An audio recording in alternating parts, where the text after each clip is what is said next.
Thời nó giờ lúc trong tới tụa nè, lúc trong tới tụa cho bé là một sai lúc trong nhau trầu sát xì nè, lúc nhau sát xì giờ lúc nọ kia xứ, lúc sát xì lúc nọ kia nè, từ nó của nhau chính ra lúc chờ bị chờ lại tới gì, giờ nhau lúc chờ tận đây tó nó chè vừa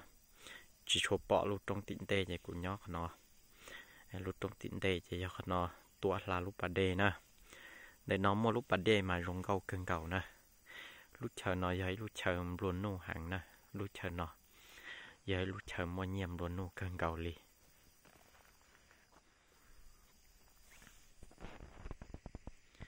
lúc chờ nó mua lúc bà đê lo rong gâu nhớ tròn đợi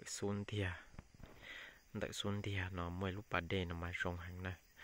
tu kỳ tọ ca mua nhiệm luôn nô